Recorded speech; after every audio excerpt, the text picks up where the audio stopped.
योग्य जन जीता है, पश्चिम की उक्ति नहीं, गीता है गीता है। स्मरण करो बार बार, जागो फिर एक बार। प्यारे बच्चों, यह कविता मैंने महाप्राण निराला की आपके सामने कही है, तो उसके कहने का आशय, उसके कहने का संदर्भ बहुत ही व्यापक फलक पर है। क्यों? क्योंकि आज हम लोग कोरोना के इस काल से गुजर रहे हैं। हमारा मन बहुत ही व्यथित है, बेचैन है कि कब हमें इस बीमारी से मुक्ति मिलेगी, और हम इस बीमारी से संघर्ष भी कर रहे हैं। हमारे अंदर की जो बेचैनी भी आ रही है, मन करता है कभी दिल्ली जाएं या उज्जैन, तो दिल्ली और उज्जैन मत जाइए। अपने मन को व्यवस्थित करिए, कोरोना काल में अपने आप को संयमित करिए, अपने अंदर की ऊर्जा को बढ़ाइए और हमारे साथ मिलकर के यहाँ पे आइए। आज हम अपने इस वीडियो में छायावाद काल के प्रमुख कवि और उनकी कुछ रचनाओं के बारे में आपको बताएंगे, और यह बताने के साथ साथ उन रचनाओं के अंतर्गत क्या ऐसी चीज़ें हैं, उन रचनाओं का मौजू क्या है, उस रचना के अंतर्गत ऐसा क्या उन्होंने कहा है जिससे वे अप्रियतम रचना हो गई है, अनुपम रचना हो गई है, इसके बारे में हम बताएंगे। छायावाद काल, जैसा कि आप जानते ही हैं, हिंदी साहित्य में भक्ति काल के बाद अगर किसी युग ने हिंदी साहित्य को अपने व्यापक फलक पर उतारा है तो वो छायावाद काल है। छायावाद काल इतना अपने आप में महत्वपूर्ण इसलिए हो जाता है कि जिस प्रकार भक्ति काल में कबीर, सूर, तुलसी और जयसी की धारा बहती थी, ठीक उसी प्रकार हिंदी साहित्य में छायावाद काल में जयशंकर प्रसाद, पंत, महाप्राण निराला और महादेवी वर्मा, इन चारों लेखकों की वाणी से हमारा ये हिंदी साहित्य ओतप्रोत हो रहा था। तो आइए हम आते हैं इन छायावाद काल के प्रमुख कवियों के बारे में आपसे विवेचन करें, आपसे हम रूबरू हों। मेरा ये सार बताने का तात्पर्य है कि बहुत ही महत्वपूर्ण रचनाएं हैं इनकी, ये बहुत महत्वपूर्ण कवि हैं हमारे हिंदी साहित्य में, और इनकी रचनाएं हर जगह हर एग्ज़ाम में पूछे जाते हैं, संभावित पूछे जाते हैं। तो आज हम इन कवियों की चर्चा आपके सामने हम आज करेंगे। सबसे पहले जो कवि आते हैं वो आते हैं जयशंकर प्रसाद। छायावाद काल के सबसे प्रमुख कवि की श्रेणी में अगर आते हैं तो वो जयशंकर प्रसाद आते हैं। इनका जन्म काशी में हुआ था, जिसे आज बनारस कहते हैं। सुगनी साहू एक बहुत ही प्रतिष्ठित परिवार, वैश्य परिवार था, जहाँ इनका जन्म हुआ था सन 1889 ईस्वी में, और इनकी मृत्यु 14 नवंबर सन 1937 ईस्वी में हुई थी। ध्यान रखिएगा इस बात को। अक्सर बच्चे इनके जन्म को, डेट ऑफ बर्थ को गलत कर जाते हैं, 1890 लिख देते हैं, लेकिन ऐसा नहीं है। इनका जन्म 1889 ईस्वी में हुआ था। आगे हम जब आते हैं तो क्या देखते हैं, जो इनकी बहुत सारी बहुत महत्वपूर्ण रचनाएं हैं, उसमें से एक बहुत ही महत्वपूर्ण रचना है, वो रचना है कामायनी।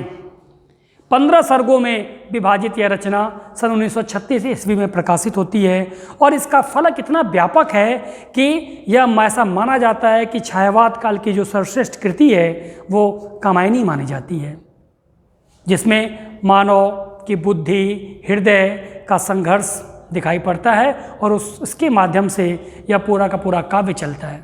प्रतीकों के माध्यम से कविता काव्य महाकाव्य चलता है। 15 सर्गों में विभाजित है। अनेकों प्रकार के सर्ग हैं, चिंता सर्ग है, श्रद्धा सर्ग है, बहुत सारे सर्ग हैं इसमें, काम सर्ग है, लज्जा सर्ग है, इसके अंतर्गत 15 सर्ग हैं।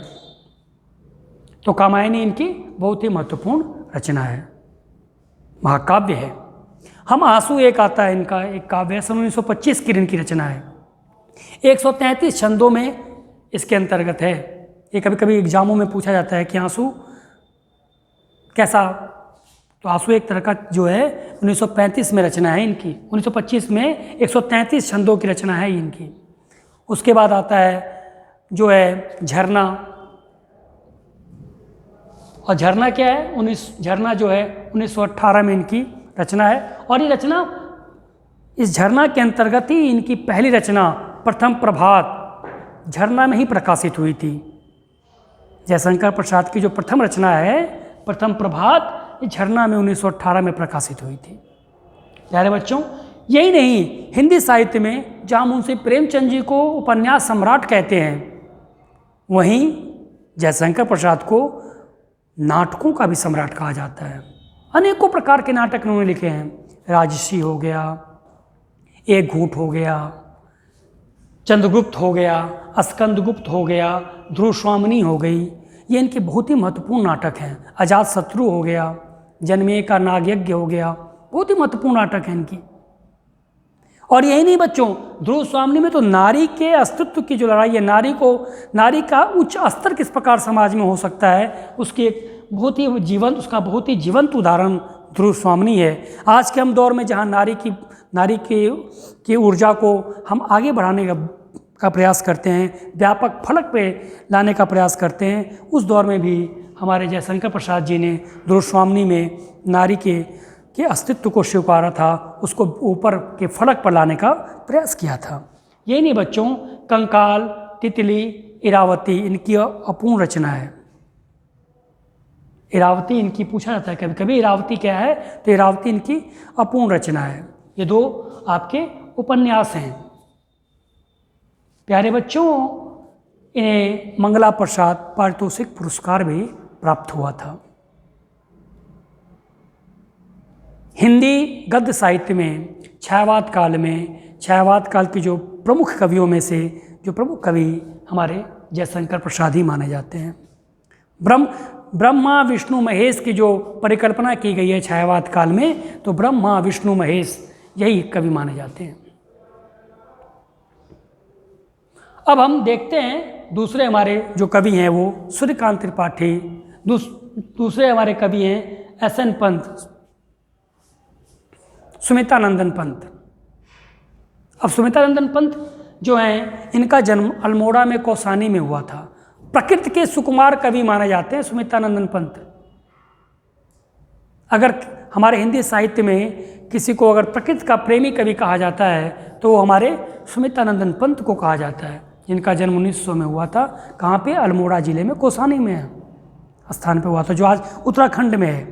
और ये नहीं, इनकी मृत्यु जो है 28 दिसंबर 1977 ईस्वी में हुई थी।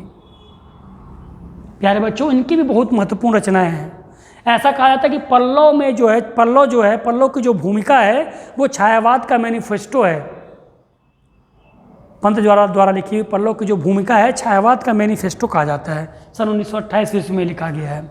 गुंजन, वीणा 1927 ईस्वी में। लोकायतन एक बहुत ही सुंदर इनकी रचना है, जिसपे इन्हें सोवियत लैंड पुरस्कार से सम्मानित किया गया था। लोकायतन रचना पे इन्हें सोवियत लैंड पुरस्कार सम्मानित किया गया था। कला और बूढ़ा चांद पे इन्हें साहित्य अकादमी पुरस्कार मिला था। ध्यान देने वाली बात है, कला और बूढ़ा चांद पे इन्हें साहित्य अकादमी पुरस्कार मिला था इन्हें। यही नहीं बच्चों, चिदम्बरा इनकी रचना पे इन्हें भारतीय ज्ञानपीठ पुरस्कार मिला था। हिंदी साहित्य में जो सबसे सर्वश्रेष्ठ पुरस्कार माना जाता है वो ज्ञानपीठ पुरस्कार माना जाता है। तो चिदम्बरा नामक रचना पे इनको ज्ञानपीठ पुरस्कार मिला था। यही नहीं बच्चों, उच्छ्वास इनकी पहली रचना है। ध्यान दीजिएगा इस बात का। इन्हें प्रकृति का प्रेमी कवि कहा जाता है, प्रकृति के सुकुमार कवि ये कहा जाता है इन्हें।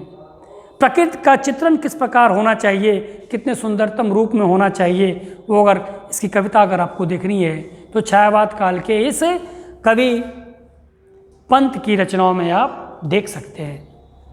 वही नहीं बच्चों, जब हम आते हैं तीसरे महाप्राण कवि के बारे में जब चर्चा करते हैं तो महाप्राण निराला, जैसा कि नाम से ही इनको अभिमत है, ये महाप्राण इन्हें कहा जाता है। हमारी सरस्वती वंदना जो आती है कि वरदे वीरा वादिनी वरदे, प्रिय स्वतंत्र रहो, अमृत मंत्र रहो, भारत में भर दे, काट बंद के बंधन अस्तर, बहा जनन ज्योतिमय निर्जर, कलुष वेद तम हर प्रकाश भर, जगमग जग कर दे। वरदे वीणा वादिनी वरदे का जो स्वर है वो महाकवि प्राण निराला की लेखनी से ही निकला है। इतनी ऊर्जा इनके अंदर थी, ऊर्जा से भरे हुए कवि माने जाते हैं। इनका जन्म 21 फरवरी 1899 ईस्वी में महिषादल जो बंगाल में है वहाँ हुआ था, और इनकी मृत्यु 15 अक्टूबर सन 1961 ईस्वी में हुई थी। ऊर्जा के कवि, स्रोत के कवि, विद्रोह के कवि माने जाते हैं। जूही की कली इनकी पहली रचना है मानी जाती है, और जूही के कली के माध्यम से इन्होंने हिंदी साहित्य में एक नए छंद का प्रयोग किया। प्यारे बच्चों, ये कहते हैं कवित्व को जाति छंद मानते हैं। और इनकी रचना, ये अपने आप में इतने विद्रोही कवि माने जाते हैं कि इनकी रचना को महावीर प्रसाद द्विवेदी जी ने अपने सरस्वती पत्रिका में छापने से मना कर दिया था, लेकिन इन्होंने अपनी बात से इन्होंने इनकार नहीं किया, ये उसी छंद में लिखते रहे। मस्त मौला फ़कीर, अगर कबीर नागार्जुन की श्रेणी अगर मानी जाती है तो जिसमें एक श्रेणी हमारे महाकवि महाप्राण सूर्यकांत त्रिपाठी निराला की भी मानी जाती है। मस्त अक्खर और फ़कीर कवि माने जाते हैं। ये छायावाद काल के जो आधार स्तंभ कवियों में से माने जाते हैं वो महाप्राण निराला ही माने जाते हैं। उनकी प्रमुख रचना है जूही की कली, सांध्य काकली उनकी अंतिम रचना है। अनामिका 1923 में लिखा हुआ है। राम की शक्ति पूजा तुलसीदास 101 छंद में लिखा हुई कविता 1938 में लिखी गई है। सरोज स्मृति इनकी पुत्री पर उन्होंने आधारित शोक गीत लिखा है। बहुत ही अप्रीतम रचना है, जिसको आप पढ़ेंगे तो आपका भी मन जो है शोक से ग्रसित हो जाएगा, आंखों से अश्रु की धारा बह जाएगी, जहाँ वो जातीय व्यवस्था के ऊपर कटाक्ष करते हैं और कहते हैं कि हे कान कुब्ज कुल कलांगार, खाकर पत्तल में करे छेद, इनके कर कन्यार्थ खेद, इस विषम बेल में विष ही फल, यह दग्ध मरुस्थल नहीं सजल। और अंत में जब उनकी बच्ची की मृत्यु हो जाती है तो भी वो उनका बहुत ही जो दर्दनाक गीत रहता है, वो अपने भाव को व्यक्त करते हैं और कहते हैं कन्यागत कर्मों का अर्पण कर करता मैं तेरा तर्पण। कहते हैं कि दुख ही जीवन की कथा रही, क्या कहूँ जो अब तक नहीं कही। दुख ही उनके जीवन की कथा रहती है। सरोज स्मृति एक प्रकार का शोक गीत है जो उन्होंने अपने पुत्री के ऊपर लिखा था। तुलसीदास में महाकवि तुलसीदास की रचनाओं के बारे में, तुलसीदास के जीवन चरित्र के बारे में वो लिखते हैं। एक प्रकार का राष्ट्र का संदेश किस प्रकार होना चाहिए, एक राष्ट्र में किस प्रकार का निर्माण होना चाहिए, ये तुलसीदास की रचनाओं में दिखाई पड़ता है। 101 छंदों में लिखी गई है। राम की शक्ति पूजा, एक मानव जब हारता है और मानव जब हार करके पुनः उठता है तो उस प्रकार की कविता, जीवन से अगर थक करके अंतिम समय तक संघर्ष करना ही हमारे जीवन का सबसे बड़ा उद्देश्य है। और उस उद्देश्य को अगर आपको देखना है, पढ़ना है, तो राम की शक्ति पूजा पढ़िएगा। स्थिर राघवेंद्र को हिला रहा फिर संशय, उठता जगजीवन में रावण जय भय। लेकिन वो हारते नहीं हैं, अंतिम समय में कहते हैं कि मैं एक वो कहती थी माता मुझे सदा राजीव नयन, और अपने असुर से, अपने तीर से अपने आँखों को भी निकालने को तैयार होते हैं। तब साक्षात भगवती आती हैं और कहती हैं कि होगी जय है पुरुषोत्तम नवीन, का महाशक्ति हुई राम के बदन में लीन। वो महाशक्ति राम के बदन में लीन हो जाती है। आज भी जब हम हारते हैं और शक्ति की उपासना करते हैं, अभी हमारा नवरात्र का पर्व समाप्त हुआ है, शक्ति का ही तो पर्व है, आराधना का ही तो पर्व है। हम अपने मन के अंधकार को हटाएं, अपने मन के दुर्गुणों को हटाएं, यही तो संदेश है। मन के दुर्व्यसनों को त्याग दें, यही तो है। असत्य पे सत्य का जीत ही तो पर्व है नवरात्र। और जिस दिन अपने मन के अंदर हटा देंगे, अपने मन के अंदर अच्छाइयों को ला देंगे, अपने मन के अंदर सद्गुणों को ला देंगे, हम निश्चित तौर पे शक्ति से संपन्न हो जाएंगे। तो ये शक्ति की आराधना है। अगर ये पढ़नी है तो राम की शक्ति पूजा है।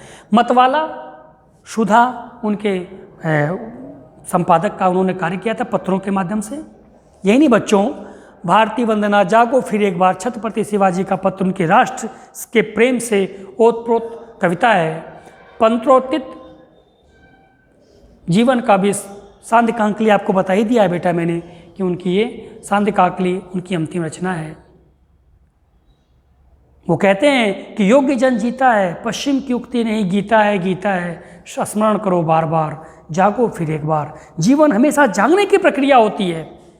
इसीलिए छायावाद काल को हिंदी साहित्य में भक्ति काल के बाद दूसरा सर्वश्रेष्ठ काल कहा जाता है, जहाँ ऊर्जा से भरी हुई कविताएं थीं। आज़ादी का दौर चल रहा था और आज़ादी के दौर में हमारे इन कवियों ने हमारे सारे भारतीय जनमानस को अगर जगाया तो जगाने का काल छायावादी काल के कवियों का बहुत ही बड़ा योगदान है।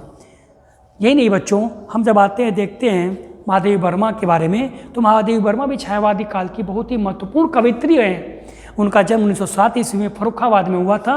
इनकी मृत्यु 11 सितंबर 1987 ईस्वी में हुई थी।